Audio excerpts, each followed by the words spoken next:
Право на торжественное открытие первого гагаузского фестиваля в Камрате было предоставлено Чедерлунскому театру имени Диониса Танасогла. Актеры показали камратскому зрителю спектакль «Малер» турецкого драматурга Тунджера Джуджиноглуна на гагаузском языке. Сегодня вас приветствует Гагаузский национальный театр имени Диониса Танасогла города Чедерлунга.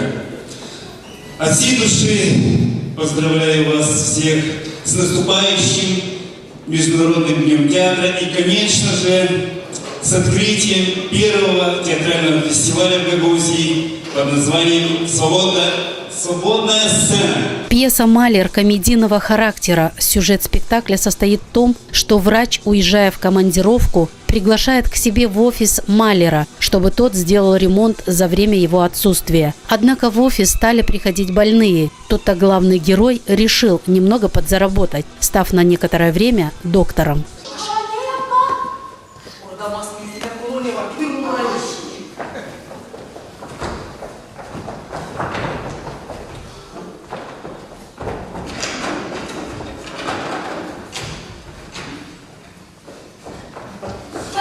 Это комедия о судьбе маленького человека, который стремится выжить и, попадая в ряд комичных и драматичных ситуаций, выходит победителем. Главный герой Кадыр – молодой семьянин, так вошел во вкус, так вжился в новую для себя роль доктора, что за 5 дней сумел и долги свои вернуть, и людям помочь, и ремонт в офисе сделать.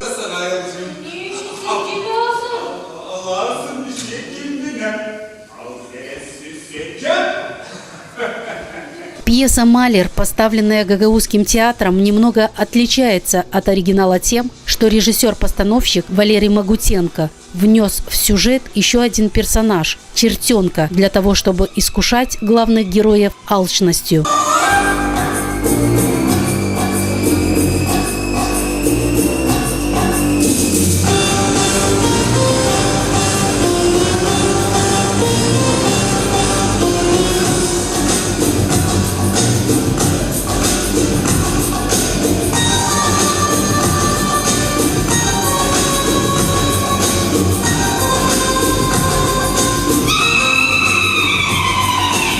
Мораль спектакля такова: хочешь жить – умей вертеться. И это главному герою Кадыру неплохо удавалось на протяжении всего спектакля, а помогала ему в этом его верная жена.